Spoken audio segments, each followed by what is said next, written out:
यानी Now you can write your present in comment box.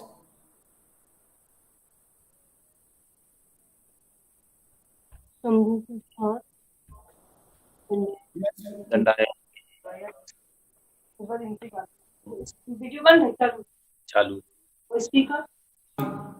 Yes बच्चों, आज एक विशेष कार्यक्रम है जिसको हम मनाने जा रहे हैं। वह कार्यक्रम है आजादी का अमृत महोत्सव। ध्यान से सुनिए बच्चों, आजादी का अमृत महोत्सव कार्यक्रम जो हम मना रहे हैं उसके पीछे सबसे बड़ी वजह क्या है? कई वर्षों तक भारतवर्ष, हमारा देश, विदेशी जो सत्ता है उनका गुलाम रहा है। इस गुलामी से दूर करने में इतने असंख्य हमारे रणबांकुरे और क्रांतिकारी लोग हैं जिन्होंने इसमें योगदान दिया है, अपने प्राण तक न्योछावर किए हैं। क्योंकि 1947 में हमें आज़ादी मिली और उस आज़ादी के लगभग 75 साल पूरे हो रहे हैं। 2022 को पूरी वर्षगांठ, 75वीं वर्षगांठ 2022 को पूरी हो रही है। इस उपलक्ष्य में मार्च 2021 में हमारे देश के जो प्रधानमंत्री हैं नरेंद्र मोदी जी, इन्होंने साबरमती आश्रम जो गुजरात में है और गांधी जी के द्वारा बनाया गया था आश्रम, जहां गांधी जी निवास करते थे, तो वो काफी फेमस है, प्रसिद्ध है। वहां से इस कार्यक्रम की शुरुआत की। इस कार्यक्रम का लक्ष्य है हमारे पूरे देश में स्वतंत्रता के जो सेनानी हैं, जो क्रांतिकारी रहे हैं, वो लोग जिन्होंने हमारे देश को स्वतंत्र कराने में अपना अमूल्य योगदान दिया है, हम उनके योगदान को याद करें, उनके कामों को याद करें और उनसे हम प्रेरणा लें और हम सीखें हमारे जीवन में कि इन मूल्यों का हमारे जीवन में क्या योगदान है। तो क्योंकि हम शुरुआत प्रार्थना से करते हैं, तो इस कार्यक्रम की शुरुआत भी हम प्रार्थना से करेंगे। उसके बाद इस कार्यक्रम को हम आगे बढ़ाएंगे। तो क्या सब लोग तैयार हैं प्रार्थना करने के लिए?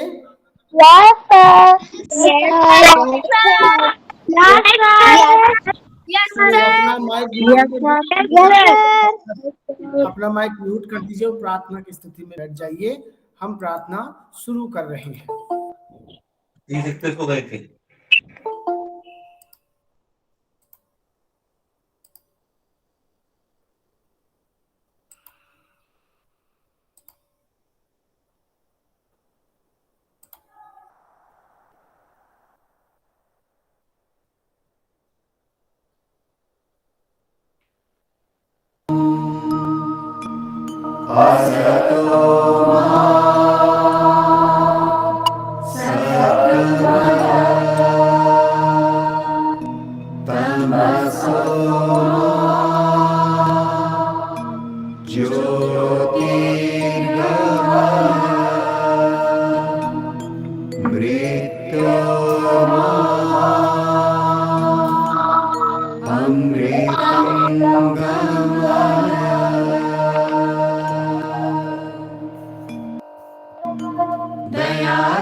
तनु पर जाप करना, प्रभु हमको सिखा देना। दया कर दान विद्या का, हमें परमात्मा देना। दया करना हमारी आत्मा में शुद्धता देना।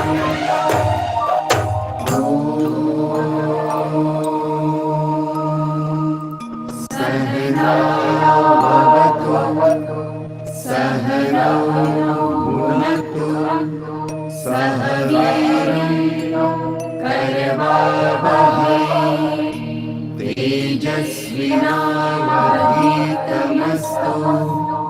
मा विद्विषावहै।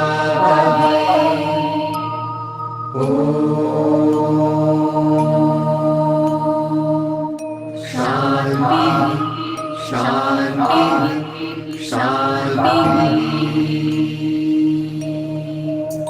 नहीं बनाना भैया,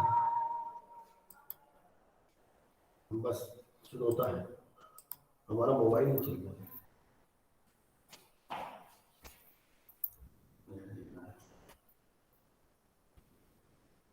प्यारे बच्चों, प्रार्थना के बाद अब इस कार्यक्रम को हम आगे बढ़ाते हैं।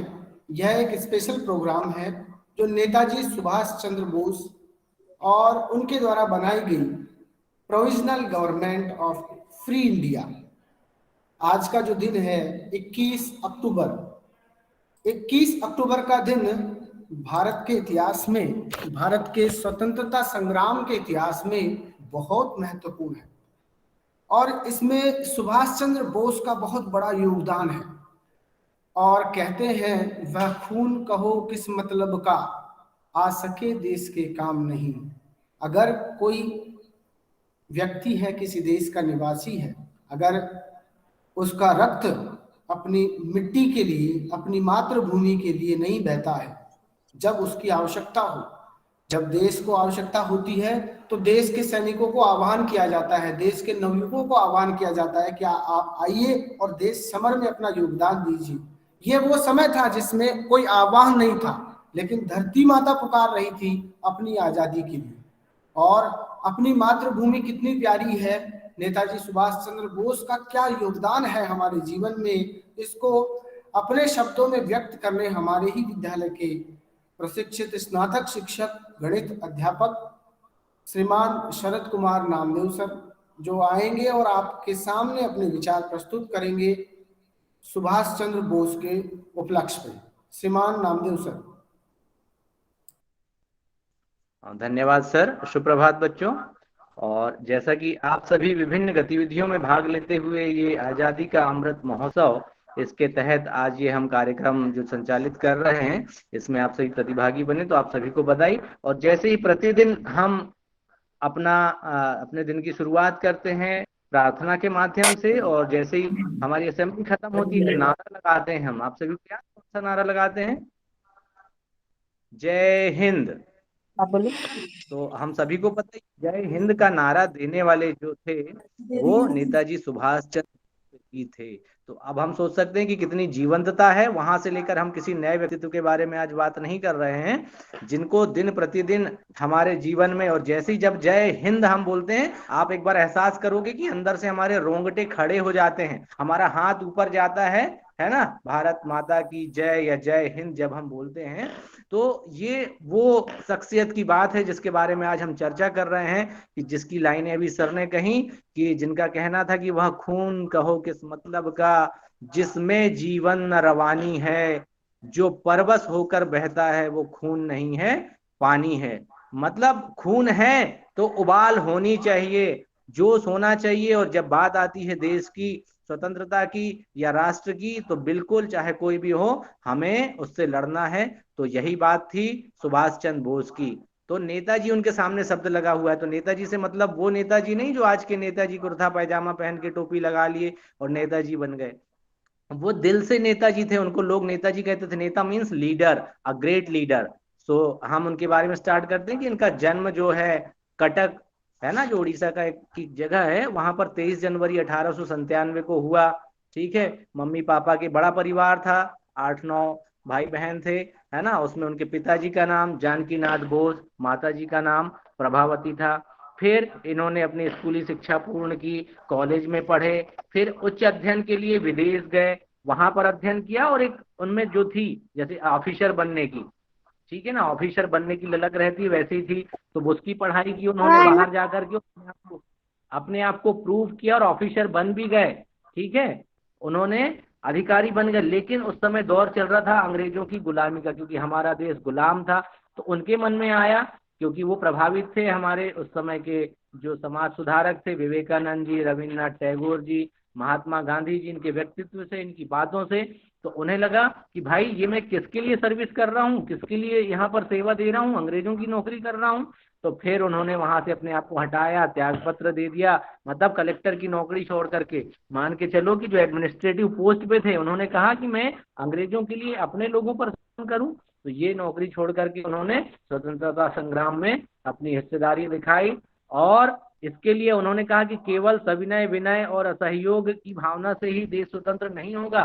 उस समय द्वितीय विश्व युद्ध चल रहा था सारे विश्व में, तो उन्होंने, चूंकि अपने देश को आजाद कराना था, चारों तरफ लड़ाई का माहौल था, तो कहीं ना कहीं से दबाव बनाने के लिए वो यहाँ से चले गए और जर्मनी के सहयोग से, है ना, रंगून गए और वहां पर अपनी एक सेना बनाई उन्होंने, और विभिन्न देशों के सारे लोगों को इसके प्रति कहना चाहिए एकजुट किया और उसका समर्थन प्राप्त किया, और अपनी एक सेना बना ली जिसका नाम था आजाद हिंद फौज, ठीक है। और जिसके माध्यम से उन्होंने अपनी सहभागिता दिखाई, उधर से लड़ते रहे, लड़ते हुए पूरे क्षेत्र में, है ना। तो इस तरह से जब फिर अंग्रेजों को भी एहसास हुआ कि अब तो ये लोग मरने मारने पर भी उतारू हो गए, उसका दबाव था, जिसकी वजह से हमें और स्वतंत्रता मिली। उसके बाद लगातार तो हर जगह जाकर के वो यही क्रांति की अलग जगाते थे और कहते थे, उनका सीधा सा था नारा, तुम मुझे खून दो मैं तुम्हें आजादी दूंगा। मतलब आप मेरे साथ खड़े हो जाओ, बलिदान लेने के लिए तैयार हो जाओ, टकराने के लिए तैयार हो जाओ, तो देश को स्वतंत्र होने से कोई नहीं रोक सकता। जब हम सच्चे मन से ठान लेते हैं किसी काम को करने के लिए, किसी चीज को करने के लिए, तो फिर कायनात भी, कुदरत भी आपको देने के लिए राजी हो जाती। तो इस तरह से माहौल बनाने के लिए, इसलिए सब लोग उनको दिल से नेताजी कहते थे। और जब भी आप देखते उनकी फोटो देखे होंगे, तो कहीं उनकी फोटो बहुत कम होगी जो धोती कुर्ते व टोपी वाली होगी। जब भी उनकी एक सैनिक के रूप में उनको देखोगे, उनके बिल्ले लगे हुए हैं, उन्होंने ये पहना हुआ है, वो वाली टोपी लगी हुई है सैनिक वाली, तो वो अपने आप को उस सेनानी के रूप में करते, सच्चे भारतीय स्वतंत्रता संग्राम सेनानी जिसे कहें हम। और इस तरह से उन्होंने बहुत सारी चीजें की, योगदान दिया अपने देश के लिए, लोगों को जगाने के लिए, है ना। और इस तरह से उनके प्रभाव से हम सभी प्रभावित हैं। और ये जो नारा दिया जय हिंद का, शायद बच्चों में अभी याद होगी ये कविता, कोई बच्चा सुनाएगा भी ये वाली कविता उनकी, वह खून कहो किस मतलब का जिसमें उबाल का नाम। सर यशस्वी, हाँ, तो उसमें आप सुनोगे कि भाव कैसे हैं, है ना। और उनकी बात सुनकर लोग मरने मारने को उतारे हो जाते थे, अपना बलिदान देने के लिए उतारे हो, ठीक है। तो इस तरह से और फिर आगे चलते हुए अब उनकी मौत के बारे में भी कई रहस्यमयी चीजें हैं जिसको ऑथेंटिकली शायद दंडायत सर ज्यादा अच्छे से बता पाएंगे, प्रूव नहीं किया गया या गवर्नमेंट ने बाद में किया। तो फिर भी माना जाता है कि 18 अगस्त 1945 को उनका देहांत हो गया, या वो हमारे बीच नहीं रहे। लेकिन नहीं रहे, उनका शरीर नहीं रहा, उनकी यादें, उनके दिए हुए वचन, उनकी बातें, उनका योगदान हमेशा हमारे साथ है। जब भी बात आती है नेताजी की, तो नेताजी मतलब सुभाष चंद्र बोस, जो स्वयं नेताजी थे, है ना। ऐसे नहीं कि नेताजी बनने से बन गए, तो वो बॉर्न लीडर और जो देश के लिए किया। तो इसी भावना के साथ बच्चों जब भी नाम आता है और हम जोर से बोलते हैं जय हिंद, हमें याद रखना है कि इस तरह से हमें अपने देश के लिए, अपने राष्ट्र के लिए, अपने क्षेत्र के लिए, अपने लिए, विकास के लिए योगदान देना चाहिए और हमेशा लड़ने के लिए तत्पर होना चाहिए। और जो निछावर कर सकते हैं हम, जब बात आती है देश की और राष्ट्र की, उसके लिए हमें हमेशा तत्पर रहना चाहिए, ताकि हम, क्योंकि सबसे ऊपर देश का गौरव होता है, राष्ट्र का गौरव होता है, ठीक है। राष्ट्र हैं तो हम हैं, हमारी पहचान है। तो ऐसी भावनाओं के साथ आप और भी इस कार्यक्रम को आगे अभी जारी रखेंगे। बच्चों की भी विभिन्न यहाँ पर प्रस्तुतियां हैं, तो मैं इसी नारे के साथ कि आप भी उनसे प्रेरित हों और तभी मतलब ये विभिन्न चीजें मनाने का मतलब करता है तब हम उनकी बातों से उनके व्यक्तित्व से प्रेरित हों और हमें वो चीजें जागृत हों। तो अब मैं अपनी वाणी को विराम देता हूँ किसी नारे के साथ, जय हिंद। सर मेरे को आती है खून वाली कविता। हाँ अभी सुनाना। Okay okay. सर हमारे बहुत नाना धन्यवाद जी ने रामदेव सर, बहुत बहुत धन्यवाद आपका।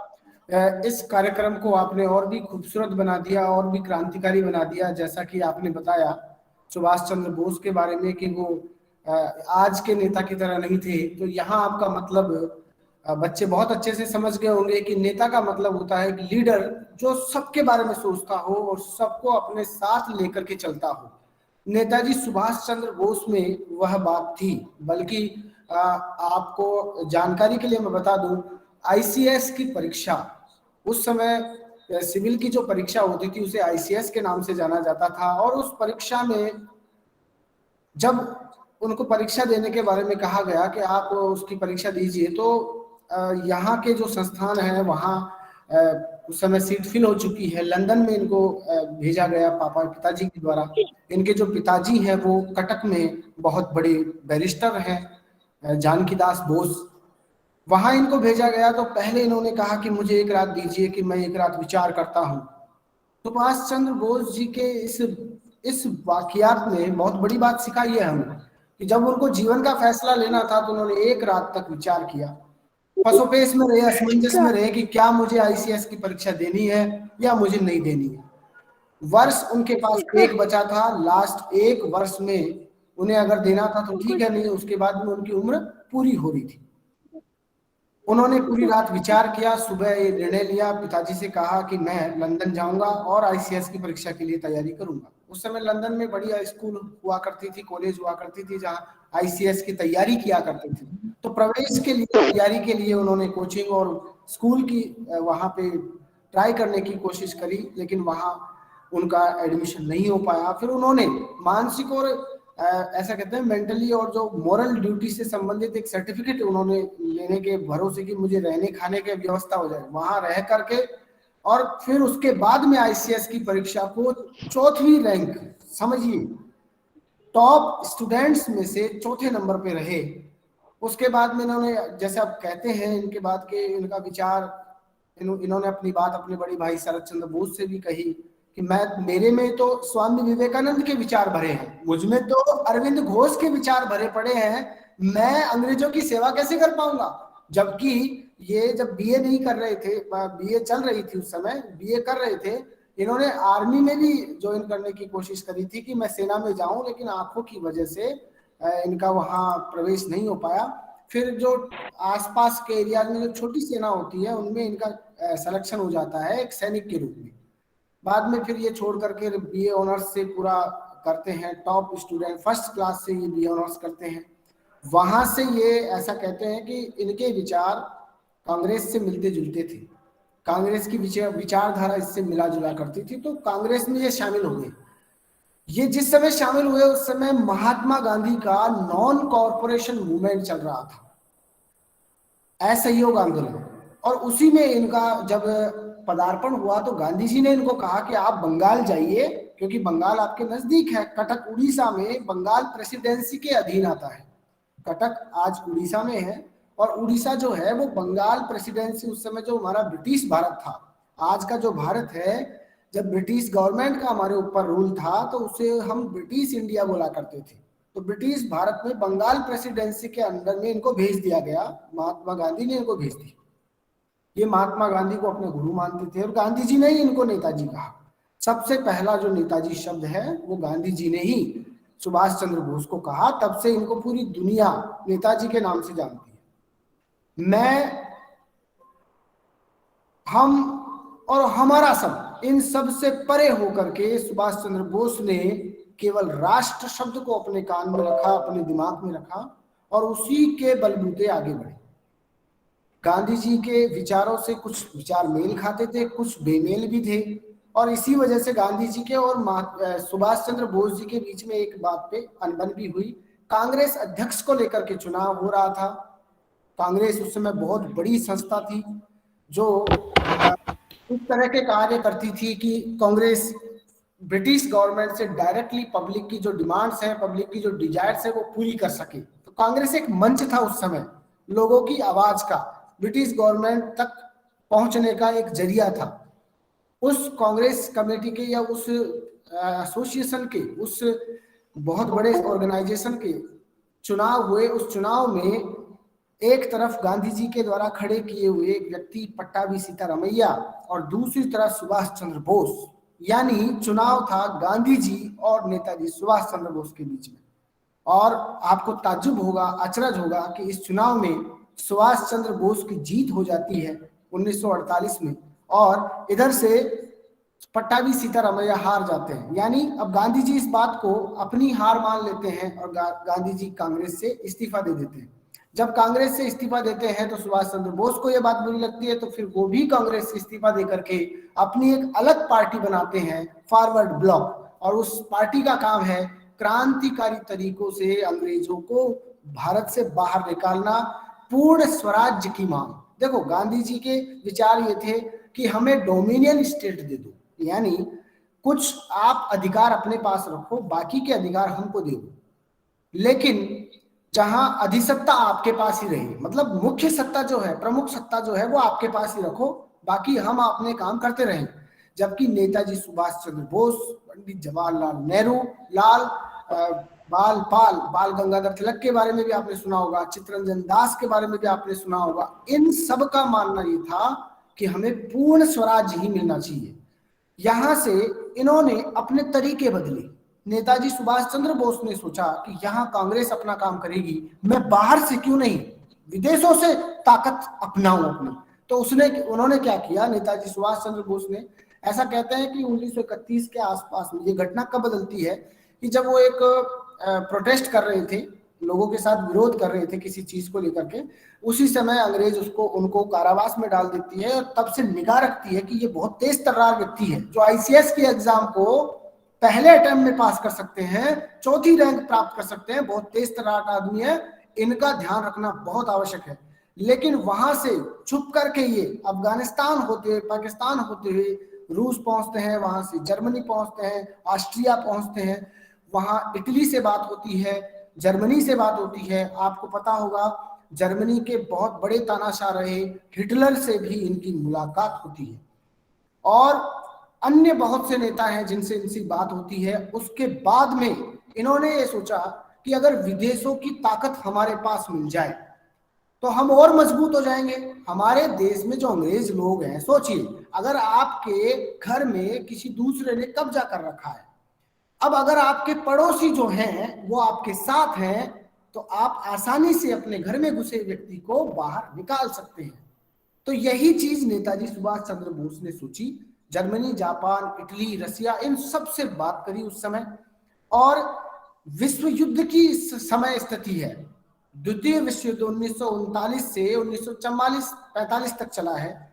उस युद्ध में 1941 की ये बात है, उस युद्ध के समय में धुरी जो राष्ट्र हैं, जो शत्रु जो राष्ट्र थे, एक तरफ मित्र राष्ट्र थे, एक भाई दो लोगों के बीच में युद्ध हो रहा है, तो कुछ देश मिलकर के एक तरफ थे, कुछ देश अलग अलग थे।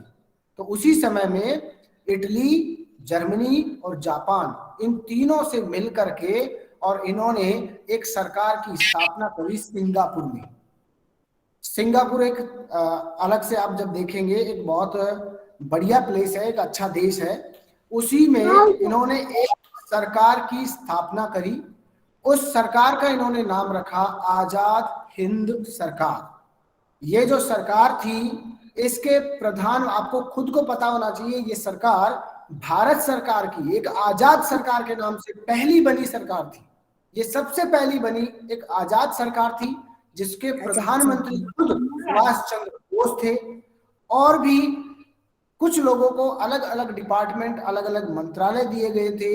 बाकायदा पोर्ट ब्लेयर, जो हमारे अंडमान निकोबार की राजधानी है, उस पोर्ट ब्लेयर को भारत सरकार की राजधानी बनाई गई, और इस सरकार के तहत बाकायदा गुप्तचर व्यवस्था, जासूस लगाए गए, अलग अलग देशों में राजदूत बैठाए गए, मुद्रा, अलग से करेंसी, इस सरकार की अपनी एक अलग करेंसी थी, आपको पता है इनके नोट भी अलग अलग थे, इनके फ्लैग भी थे, इनका फ्लैग भी अलग बना हुआ था, तिरंगा, तिरंगे के रूप में एक फ्लैग को इन्होंने स्वीकार किया।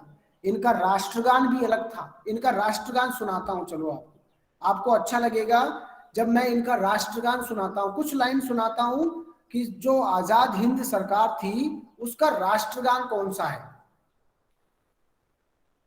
कुछ लाइनें सुनेंगे तो आपको लगेगा कि ये हमारा जो राष्ट्रगान है अब इस समय जनगण मन उससे मिलता जुलता है। सुनिए। शुभ सुच चैन को बरसा बरखे, भारत भाग या जागा, पंजाब सिंध गुजरात मराठा द्राविड़ उत्कल बंगा, चंचल सागर विंध्य हिमालय नीला जमुना गंगा, तेरे नित गुण गाए तुझसे जीवन पाए, हर तन पाए आशा, सूरज बनकर जग पर चमके, भारत नाम सुभागा, जय हो जय हो जय हो, जय जय जय हो। ये जो राष्ट्रगान है, ये जो गान है, ये आजाद हिंद फौज का गान है। और आजाद हिंद फौज वह फौज है जो केवल तुम मुझे खून दो मैं तुम्हें आजादी दूंगा इस नारे पे मरने वाले लोग थे। उसमें अलग से झांसी ब्रिगेड भी थी उसमें, जिसमें महिलाएं थी। कैप्टन लक्ष्मी सहगल को उसका कमांडर भी बनाया गया था। कैप्टन मोहन सिंह, ये जो ब्रिगेड थी, ये जो बनी हुई थी आजाद हिंद फौज, ये रास बिहारी बोस ने बनाई थी। और रास बिहारी बोस ने इसकी जिम्मेदारी सुभाष चंद्र बोस को दी थी। उसके कैप्टन थे कैप्टन मोहन सिंह। और ये जिम्मेदारी कैप्टन मोहन सिंह से फिर आई नेताजी सुभाष चंद्र बोस के पास। नेताजी सुभाष चंद्र बोस ने इस सेना के बलबूते म्यांमार में, रंगून में, वहां पर युद्ध भी किया और अंग्रेजों से लोहा भी लिया। जापान से युद्ध हुआ रंगून में, उस समय म्यांमार में युद्ध हुआ, उसमें नेताजी की जीत हुई। अंग्रेजों से युद्ध हुआ, उसमें अनिर्णायक स्थिति रही। अंडमान निकोबार तक पहुंच गए। अंडमान निकोबार में जापान ने अंडमान और निकोबार आजाद हिंद सरकार को सौंप दिए। यहां तक कि ऐसा कहते हैं 11 ऐसे देश थे जिन्होंने नेताजी सुभाष चंद्र बोस के द्वारा बनाई गई उस सरकार को मान्यता प्रदान की थी, जिसमें चाइना, चीन एक बड़ा देश था, जर्मनी एक बड़ा देश था, जापान एक बड़ा देश, इटली, इसके अलावा कोरिया और फिलीपींस, ऐसे 11 देश थे जिन्होंने इस सरकार को मान्यता प्रदान की। तो ये एक सामान्य परिचय था आपको आजाद हिंद फौज के बारे में। आगे इसी कड़ी में मैं आगे अब आमंत्रित करना चाहूंगा कि इस कार्यक्रम को हम आगे बढ़ाएं, क्योंकि जैसा कार्यक्रम पहले से नियोजित था। इसके बाद में अब सनाया सदफ खान एक लेक्चर, एक स्पीच प्रस्तुत करेगी नेताजी के ऊपर। सनाया सदफ खान, अगर आप जुड़े हैं अपना माइक और वीडियो ऑन करिए। सनाया सदफ खान। Yes sir.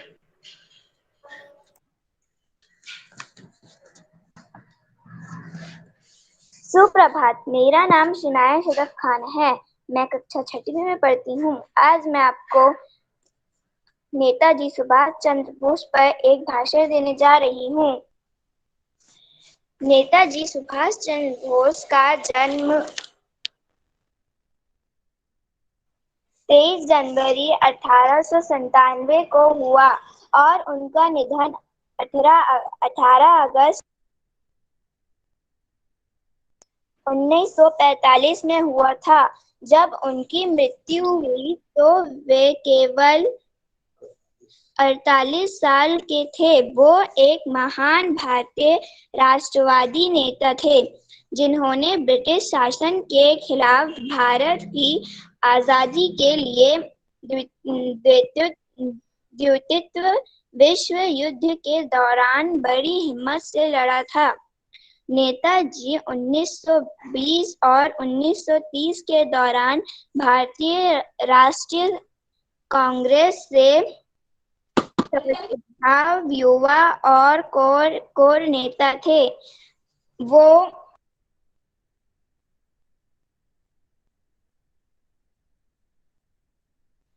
1938 में कांग्रेस अध्यक्ष बने। हालांकि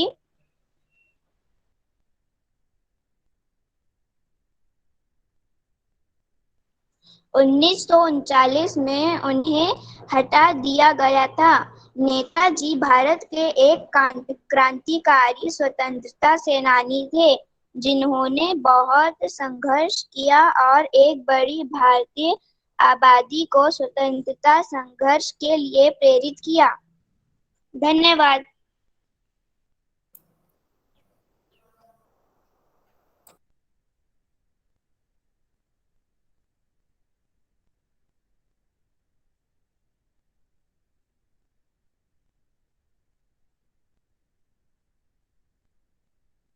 बहुत सुंदर सुंदर।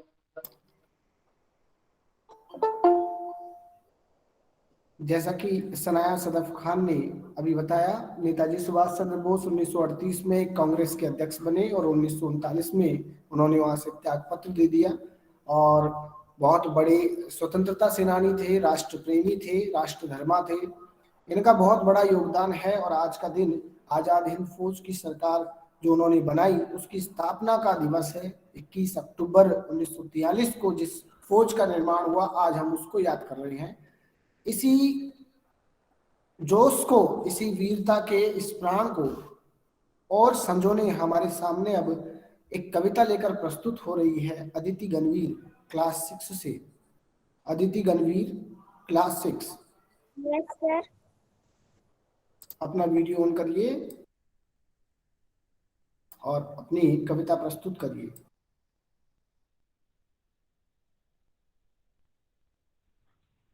सुप्रभात, मेरा नाम अदिति गणवीर है। मैं कक्षा 6वीं में पढ़ती हूँ। आज मैं आप सबको एक कविता सुनाने वाली हूँ। स्टार्ट। कदम कदम बढ़ाए जा, खुशी के गीत गाए जा, ये जिंदगी है कौम की, तू कौम पे लुटाए जा। कदम कदम बढ़ाए जा, तू शेर हिंद आगे बढ़, मरने से फिर भी तू न उड़ा के दुश्मनों का सर, जोश ए वतन बढ़ाए जा। कदम कदम बढ़ाए जा, खुशी के गीत गाए जा, ये जिंदगी है कौम की, तू कौम पे कदम कदम बढ़ाए जा। तेरी हिम्मत बढ़ती रहे, खुदा तेरी सुनता रहे, जो सामने तेरे अड़े तू खाक में मिलाए जा। कदम कदम बढ़ाए जा, खुशी के गीत गाए जा, ये जिंदगी है कौम की, तू कौम पे लुटाए जा। कदम कदम बढ़ाए जा। चलो दिल्ली पुकार के, गमे निशा संभाल के, लाल किले पे गाड़ के लहराए जा लहराए। कदम कदम बढ़ाए जा, खुशी के गीत गाए जा, ये जिंदगी है कौम की, तू कौम पे लुटाए जा।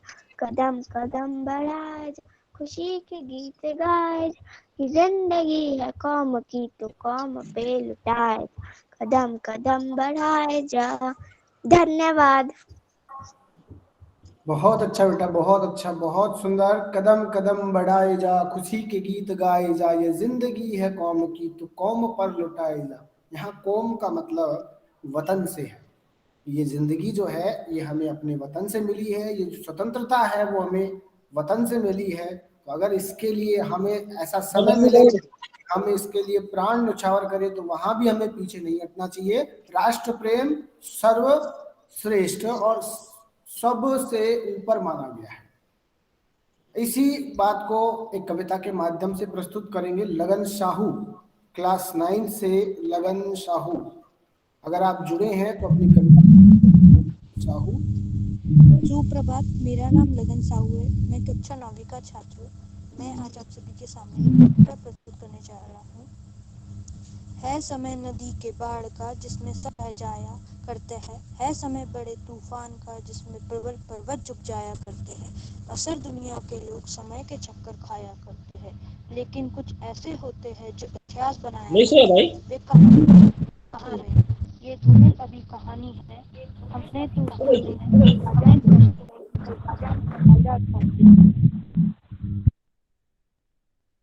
Thank you.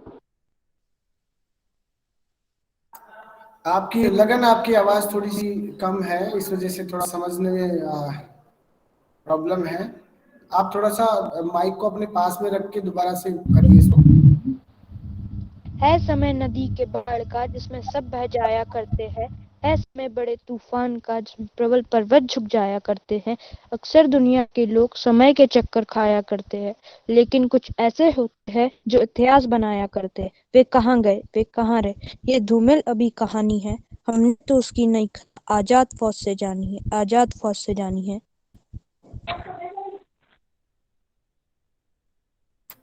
बहुत अच्छे, बहुत अच्छे। क्या बेहतरीन तरीके से इन्होंने आजाद हिंद फौज को लेकर के कविता प्रस्तुत करी है कि अगर साहस हो। आपने सुना होगा दशरथ माझी का नाम, कहते हैं कि उसने पर्वत को काट दिया। आपने सुना होगा अरुणिमा सिन्हा का नाम, जिसने बिना पैर विकलांग महिला, विकलांग लेडी जो एवरेस्ट तक पहुंच जाती है। आपने सुना होगा नेताजी सुभाष चंद्र बोस का नाम, जिसने न केवल देश में बल्कि विदेश में भी राष्ट्र प्रेम क्या होता है, राष्ट्रभक्ति क्या होती है, लोगों में जगाई। विदेशी सत्ता को अपनी बात से झुकाया और अपने साथ मिलाया। उस समय एक अकेला व्यक्ति जिसने पूरे Japan, Germany, Italy, Philippines, Korea, China ऐसे देशों के शासकों के साथ बात करके और अपना एक फौज, एक आर्मी तैयार कर दी। अब कहते हैं कि देखो, जब हम एक पेड़ लगाते हैं, एक पौधा बनाते हैं, स्वतंत्रता का पौधा नित्य प्रति विचारों से पोषित होता है। उसमें केवल एक दिन का शौर्य, एक दिन का पराक्रम नहीं है। राष्ट्रभक्ति जो है, देशभक्ति जो है, वो केवल एक दिन मात्र का पराक्रम नहीं है, पूरे जीवन का है। तो महात्मा गांधी जैसे नेता जिन्होंने अपना पूरा जीवन ही लगा दिया, उसे कहते हैं सच्ची राष्ट्रभक्ति, उसे कहते हैं सत्यनिष्ठा। अब इसी कार्यक्रम में मैं आगे अपने आशीर्वचनों के लिए श्रीमान प्राचार्य महोदय को आमंत्रित करूंगा कि इस कार्यक्रम को अपने आशीर्वचनों से और सुशोभित करें।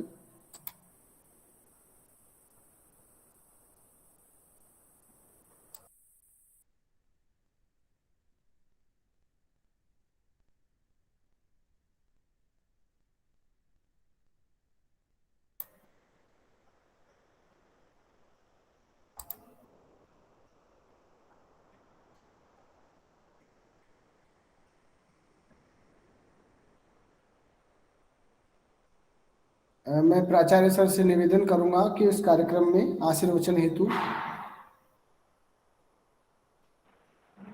धन्यवाद धन्यवाद सर। आज के इस कार्यक्रम में उपस्थित सभी शिक्षक साथी, प्यारे बच्चे और उन बच्चों के संग जुड़े उनके सम्मानीय सभी अभिभावकगण, और जैसा कि मुझसे पहले के वक्ताओं ने नेताजी सुभाष चंद्र बोस के बारे में, बहुत सारी उनके जीवन के बारे में, उनके कैरेक्टर के बारे में, उनके उपलब्धियों के बारे में और बहुत सारी बातें बच्चों को बताई, और वाकई वो बहुत सारी बहुत प्रेरणादायक थी। बच्चों, जैसा कि विदित है कि एक आज़ादी के अमृत महोत्सव में हम विभिन्न जो हमारे स्वतंत्रता संग्राम सेनानी जो भी रहे हैं, जिन्होंने अपना सुप्रीम सेक्रीफाइस, अपने प्राणों की न्यौछावर भी दिया, जिसकी वजह से आज हम इस आज़ादी की आसमान में सांस ले पा रहे हैं, तो उन सभी के योगदान को याद करते हुए इस कार्यक्रम को भारत सरकार और केंद्रीय विद्यालय संगठन मना रहा है। और बहुत कई आप लोगों ने स्वतंत्रता संग्राम सेनानियों के जीवन परिचय से आप प्रेरित हुए, उनके बारे में जाना, और ऐसे बहुत अनसंग हीरोज जिनके बारे में कोई चर्चा नहीं हुई, उनके बारे में भी आपने इस कार्यक्रम में जाना। तो ये एक बहुत ही अच्छी और अनूठी पहल है, और इसमें हमारे शिक्षक साथियों का भी बहुत अच्छा सहयोग रहा, और जिन्होंने आपको उनके विषय में अभूतपूर्व जानकारियां भी दी। और इसी तारतम्य में आज, जैसा कि हम नेताजी सुभाष चंद्र बोस के विषय में आज़ादी के सेनानी कार्यक्रम, ये आज़ादी के अमृत महोत्सव के अंतर्गत आज़ादी के सेनानी कार्यक्रम की शुरुआत कर रहे हैं, और ये निरंतर कार्यक्रम चलता रहेगा। और हम विभिन्न कार्यक्रम, इस कार्यक्रम के अंतर्गत विभिन्न गतिविधियां और बहुत सारी एक्टिविटीज और उनके बारे में जानकारी, पेंटिंग कंपटीशन, सिंगिंग।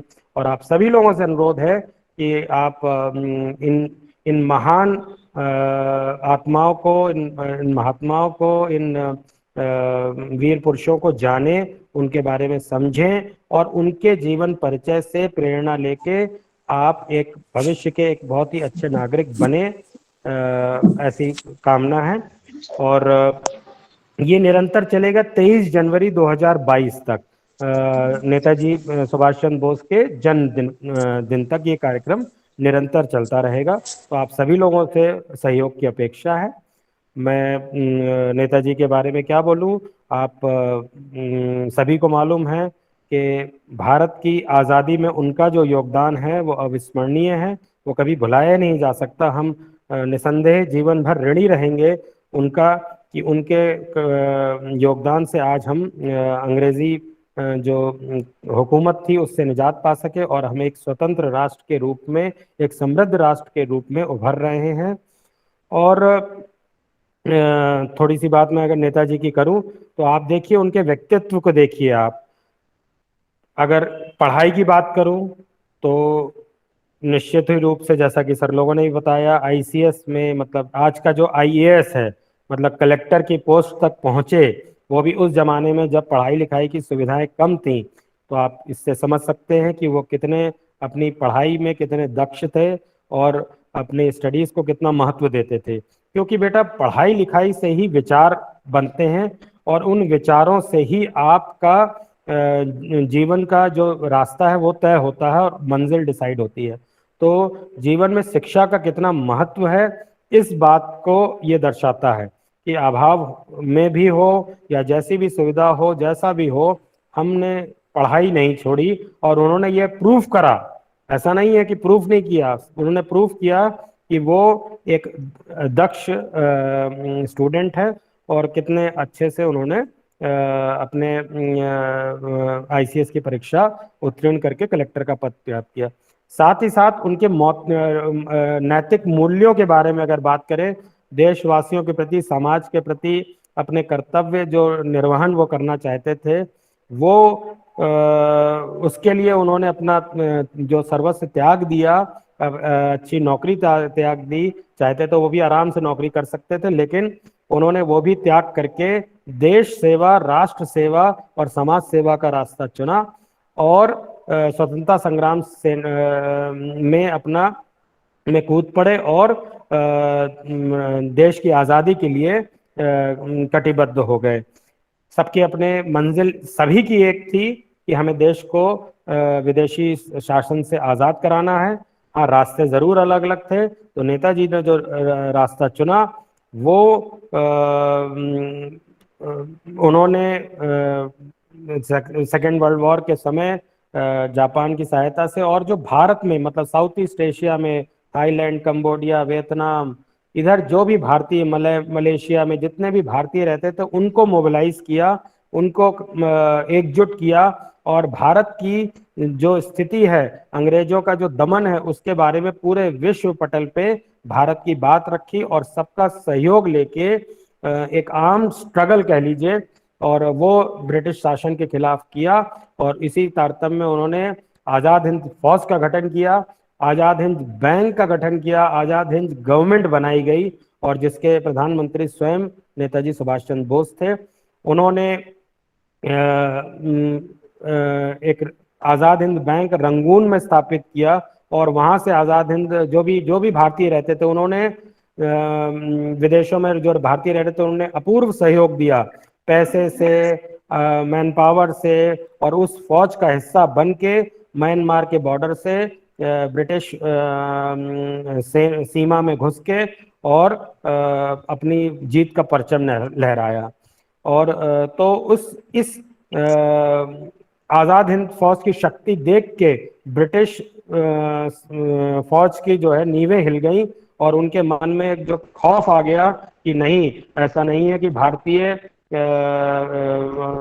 लोगों से या आज़ाद हिंद फौज से इतना आसान होगा जीत पाना। या तो नॉर्थ ईस्ट ये कह लीजिए एक हिसाब से उन्होंने आज़ाद करा लिया, लेकिन किंतु दुर्भाग्यवश एक प्लेन दुर्घटना में वो असमय हमें छोड़ के चले गए, तो जिसकी वजह से इस क्रांति को थोड़ा सा धक्का मिला।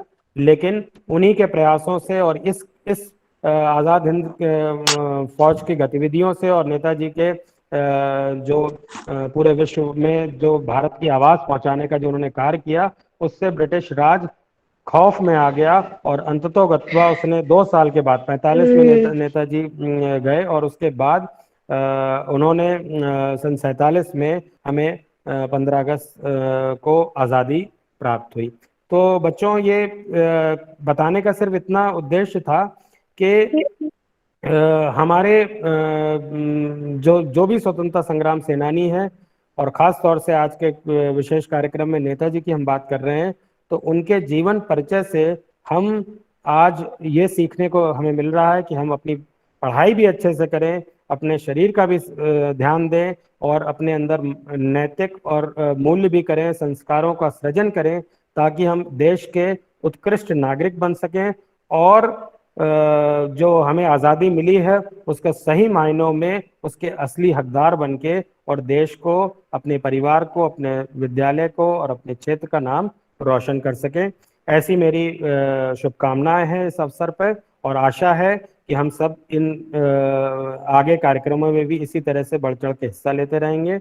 आज के कार्यक्रम को सफल बनाने के लिए श्रीमान दंडायत सर और जुड़े सभी शिक्षक, नामदेव सर और तमाम शिक्षक, सभी लोगों का बहुत बहुत धन्यवाद। प्यारे बच्चों, आपका भी बहुत धन्यवाद, और आपके साथ जुड़े हुए अभिभावकों का धन्यवाद। अंत में सभी लोगों को इस कार्यक्रम की शुभकामनाएं। जय हिंद, जय भारत। बहुत बहुत धन्यवाद सर। जैसा कि सर ने बताया, अपने बहुत कम शब्दों में गहनता लिए हुए जो ये सर का आशीर्वचन रहा कि ऐसे कार्यक्रमों से हमें सीखना चाहिए। जिस तरह नेताजी सुभाष चंद्र बोस हैं, एक ऐसे व्यक्तित्व हैं जिन्होंने पढ़ाई में भी, शिक्षा में भी, और साथ में अपने और कामों के प्रति भी सजगता दिखाई और सजगता के साथ कार्य किया। तो हमें सीखना चाहिए ऐसे व्यक्तियों से। उनके इस कार्यक्रम को मनाने का यही उद्देश्य होता है कि हम इनसे प्रेरणा लें। तो इसी कार्यक्रम को अब हम यहाँ समापन की तरफ बढ़ा रहे हैं। एक वीडियो है सबसे लास्ट में, आप देखते हुए आप कार्यक्रम को लेफ्ट कर सकते हैं, ठीक है। तो आगे आप इस कार्यक्रम में 23 जनवरी से पहले अगर आप कोई वीडियो, अगर आप कोई ड्राइंग, अगर पोइम अगर आप लिखते हैं तो आप मुझे सेंड करिए, ताकि हम उसे कलेक्ट कर सकें, और फिर जब रिपोर्ट मांगी जाए तब हम उसको सबमिट कर सकें। थैंक यू आप सभी का, आदरणीय प्राचार्य महोदय का, सभी शिक्षक साथियों का, सभी बच्चों का, साथ में जुड़े अभिभावकों का भी बहुत बहुत धन्यवाद। जैसा कि बीच में मैं आवाजें सुन रहा था और हाँ बेटा यशस्वी, सर मुझे कुछ बोलना है। हाँ बोलिए बेटा। My name is Yashasvi Kanaujia. I study class 10 में केंद्रीय विद्यालय जामिया में पढ़ती हूँ। मैं आपके सामने एक गीत और कविता प्रस्तुत करने जा रही हूँ। वो खून का हो किस मतलब का जिसमें जीवन ना, वो खून का हो किस मतलब का जिसमें उबाल का नाम नहीं, वो खून का हो किस मतलब का, वो खून का हो किस मतलब का जिसमें आ सके देश के काम नहीं, वो खून का हो किस मतलब का जिसमें जीवन ना रवानी है, जो पर्वत से बहता है वो खून नहीं पानी है। ऐ मेरे वतन के लोगों, तुम खूब लगा लो नारा, ये शुभ दिन है हम सबका, लहरा लो तिरंगा, पर मत भूलो सीमा पर वीरों ने प्राण गवाए, कुछ याद उन्हें भी कर लो, कुछ याद उन्हें भी कर लो, जो लौट के घर ना आए, जो लौट के घर ना आए, ऐ मेरे वतन के लोगों, जरा आँख में भर लो पानी, जो शहीद हुए हैं उनकी जरा याद करो कुर्बानी। बहुत कोई अच्छे सिख बहुत कोई जाट यशस्वी बेटा, कोई यशस्वी, मद्रास। Yes sir. आपने बहुत अच्छी कविता सुनाई बेटा, बहुत अच्छी। आप इसकी रोज प्रैक्टिस करिए, है ना। फिर अब जब नेक्स्ट प्रोग्राम करेंगे तो आप इस पॉइंट को रखेंगे हम, ठीक है। Yes sir. Very good, very good, thank you, thank you आप सभी को जो इस कार्यक्रम में जुड़े हैं। अब आप कार्यक्रम को लेफ्ट कर सकते हैं इस वीडियो को देखते हुए। यह वीडियो आजादी के सेनानी कार्यक्रम से जुड़ा हुआ है जो हमने बनाया है। इसको देखते हुए आप कार्यक्रम को लेफ्ट कर सकते हैं और अपनी आने वाली क्लास 10:30 बजे से क्लास होगी तो आप क्लास को ज्वाइन कर सकते हैं। जय हिंद सर। जय हिंद सर। जय हिंद सर। Bye sir. जय हिंद सर। जय हिंद जय भारत। जय हिंद जय हिंद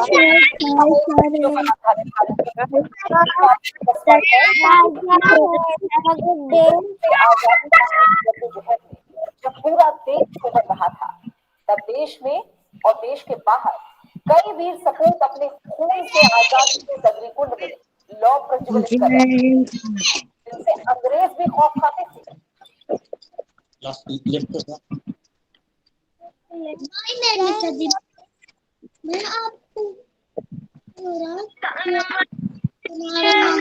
नमस्कार, समसामयिक विषयों पर आधारित कार्यक्रम विशेष में आप सभी का स्वागत है। मैं हूं प्रीति सिंह। ब्रिटिश हुकूमत से आजादी पाने की जद्दोजहद में जब पूरा देश उबल रहा था तब देश में और देश के बाहर कई वीर सपूत अपने खून से आजादी के इस अग्निकुंड में लौ प्रज्वलित कर रहे थे, जिनसे अंग्रेज भी खौफ खाते थे। ऐसे ही एक महान सपूत थे नेताजी सुभाष चंद्र बोस, जिन्होंने भारत से हजारों किलोमीटर दूर एक ऐसी सेना का निर्माण किया जिसके नाम से ब्रिटिश हुकूमत भी कांपती थी। नेताजी के नेतृत्व में आजाद हिंद फौज ने अपनी बहादुरी से न केवल गोरी सेना को कई मोर्चों पर हराया बल्कि भारत के एक बड़े भूभाग को आजाद भी करा लिया। नेताजी सुभाष चंद्र बोस ने स्वतंत्रता की इस लड़ाई के दौरान देश के बाहर अविभाजित भारत की सरकार भी बनाई थी और उस सरकार का नाम था आजाद हिंद सरकार।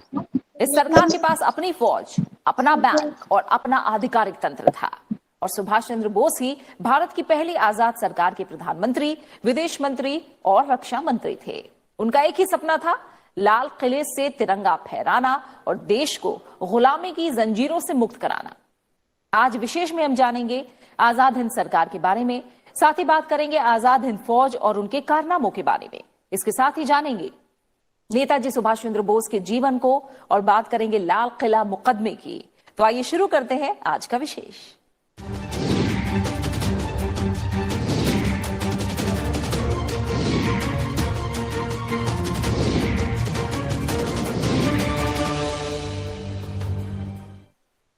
इक्कीस अक्टूबर 1943 का दिन हर भारतीय के लिए बेहद ही खास और ऐतिहासिक है। उस वक्त भारत पर अंग्रेजों का राज था, लेकिन नेताजी सुभाष चंद्र बोस ने 21 अक्टूबर 1943 को वो कारनामा कर दिखाया जिसे अब तक किसी ने करने के बारे में सोचा तक नहीं था। उन्होंने आजादी से पहले ही सिंगापुर में आजाद हिंद सरकार की स्थापना की। नेताजी ने इस सरकार के जरिए अंग्रेजों को साफ कर दिया कि अब भारत में उनकी सरकार का कोई अस्तित्व नहीं है और भारतवासी अपनी सरकार चलाने में पूरी तरह से सक्षम हैं। आजाद हिंद सरकार के बनने से आजादी की लड़ाई में एक नए जोश का संचार हुआ।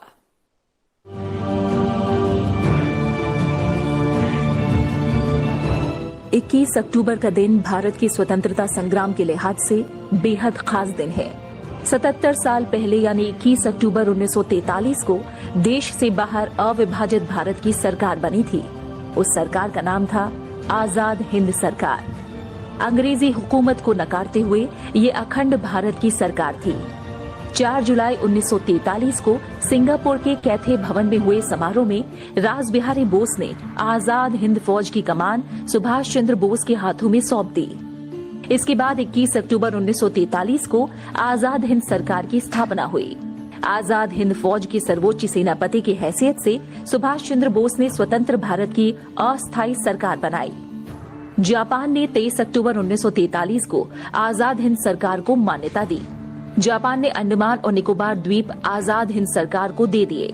सुभाष चंद्र बोस उन द्वीपों में गए और उनका नया नामकरण किया।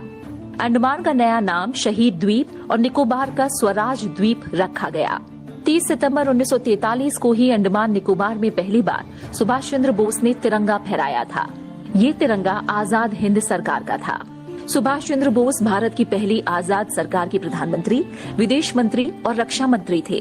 वित्त विभाग AC चैटर्जी को, प्रचार विभाग SA अय्यर को और महिला संगठन कैप्टन लक्ष्मी स्वामीनाथन को सौंपा गया। आजाद हिंद सरकार को 9 देशों की सरकारों ने अपनी मान्यता दी थी, जिसमें जर्मनी, जापान, फिलीपींस जैसे देश शामिल थे। आजाद हिंद सरकार ने कई देशों में अपने दूतावास भी खोले थे। नेताजी के नेतृत्व में आजाद हिंद सरकार ने हर क्षेत्र से जुड़ी योजनाएं बनाई थी।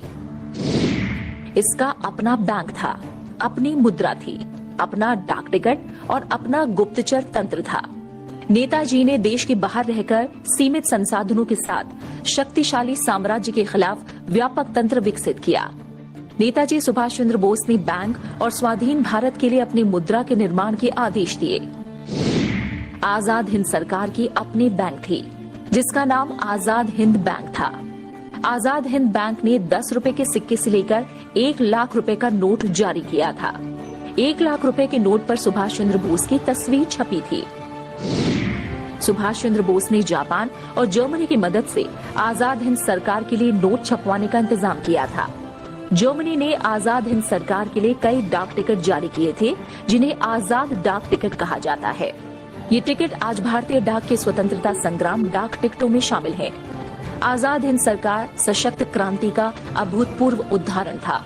नेताजी सुभाष चंद्र बोस ने अंग्रेजी हुकूमत यानी एक ऐसी सरकार के खिलाफ लोगों को एकजुट किया जिसका सूरज कभी अस्त नहीं होता था, दुनिया के एक बड़े हिस्से में जिसका शासन था। आजाद हिंद सरकार ने राष्ट्रीय ध्वज के रूप में तिरंगे को चुना। रविन्द्रनाथ टैगोर रचित जन गण मन को राष्ट्रगान बनाया था। एक दूसरे से अभिवादन के लिए जय हिंद का प्रयोग करने की परंपरा शुरू की गई थी।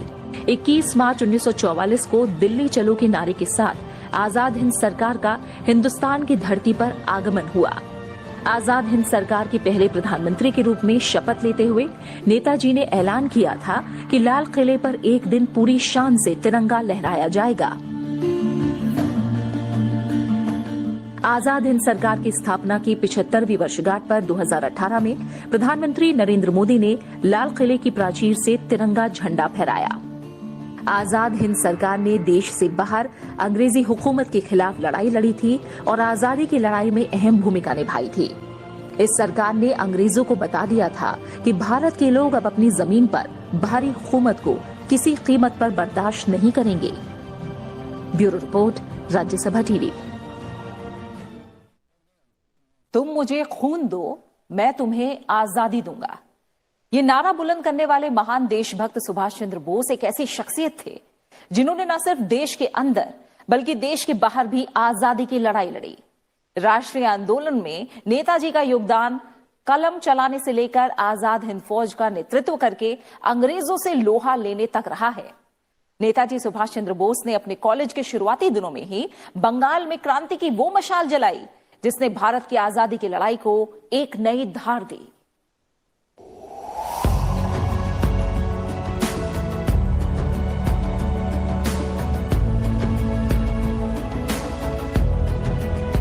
सुभाष चंद्र बोस अंग्रेजी हुकूमत के खिलाफ वो आवाज थे जिसने राष्ट्रीय आंदोलन को एक नई धार दी। ICS की नौकरी छोड़कर लंदन से भारत लौटने के बाद नेताजी की मुलाकात देश बंधु चित्तरंजन दास से हुई। उन दिनों चित्तरंजन दास ने फॉरवर्ड नाम से एक अंग्रेजी अखबार शुरू किया था और अंग्रेजों के जुल्मों सितम के खिलाफ मुहिम छेड़ रखी थी। सुभाष चंद्र बोस से मिलने के बाद चित्तरंजन दास ने उन्हें फॉरवर्ड अखबार का संपादक बना दिया। नेताजी उस अखबार में ब्रिटिश साम्राज्य के खिलाफ जोर शोर से लिखकर अंग्रेज हुकूमत के खिलाफ माहौल तैयार कर रहे थे।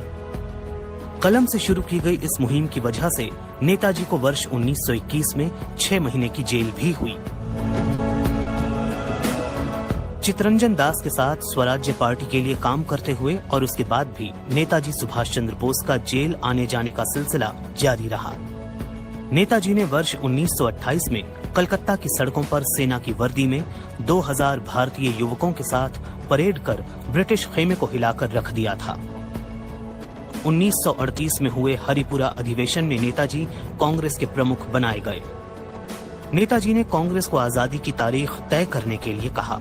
साथ ही तय तारीख तक आजादी नहीं मिलने पर सुभाष चंद्र बोस अंग्रेजों के खिलाफ जोरदार आंदोलन छेड़ना चाहते थे, लेकिन महात्मा गांधी इसके लिए तैयार नहीं हुए।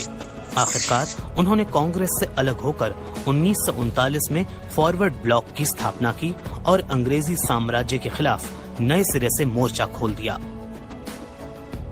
क्रांतिकारी रास बिहारी बोस से प्रभावित होकर नेताजी सुभाष चंद्र बोस ने आजादी की लड़ाई के लिए विदेशी मदद जुटाने की ठान ली थी। कलकत्ता में पुलिस की नजरबंदी को चकमा देकर सुभाष बाबू काबुल के रास्ते जर्मनी पहुंचे। जर्मनी में उनकी मुलाकात हिटलर से हुई, जिसने ब्रिटिश हुकूमत को कमजोर करने के लिए नेताजी को हर संभव मदद मुहैया कराने का वादा किया। नेताजी का विश्वास था कि भारत की आजादी तभी संभव है जब ब्रिटेन पर विश्व युद्ध के वक्त ही निशाना साधा जाए। इसी कड़ी में उन्होंने इटली और जर्मनी में कैद भारतीय युद्धबंदियों को आजाद करवाकर एक मुक्ति सेना भी बनाई। वर्ष 1943 में नेताजी जब जापान पहुंचे तब उन्हें कैप्टन मोहन सिंह द्वारा स्थापित आजाद हिंद फौज का नेतृत्व करने की जिम्मेदारी दी गई। उनका चुनाव खुद रास बिहारी बोस ने ही किया था। 1943 में ही नेताजी ने आजाद हिंद फौज की सेना की सलामी लेने के बाद दिल्ली चलो और जय हिंद का नारा दिया।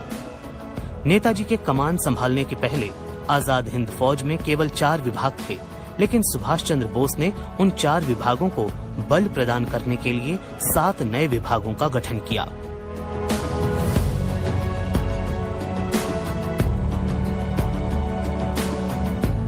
आजाद हिंद फौज यानी इंडियन नेशनल आर्मी का मुख्य आधार एकता, त्याग और निष्ठा रखा गया और इसी भावना से संगठन में नए आदर्शों की भावना का विकास किया गया। इसके साथ ही महिलाओं के लिए झांसी की रानी रेजिमेंट का गठन किया गया, जिसकी कमान कैप्टन लक्ष्मी स्वामीनाथन को सौंपी गई। आजाद हिंद फौज ने वर्ष 1944 की फरवरी में ब्रिटिश सेना पर हमला कर दिया। पलेल और तिहिम समेत कई भारतीय प्रदेशों को अंग्रेजों से मुक्त करा दिया था। सितंबर 1944 में शहीदी दिवस के भाषण में ही नेताजी ने आजाद हिंद सैनिकों को कहा था, तुम मुझे खून दो, मैं तुम्हें आजादी दूंगा। ये सुभाष बाबू का ही असर था, जिसने अंग्रेजी फौज में मौजूद भारतीय सैनिकों को आजादी के लिए विद्रोह करने पर मजबूर कर दिया था। Bureau report.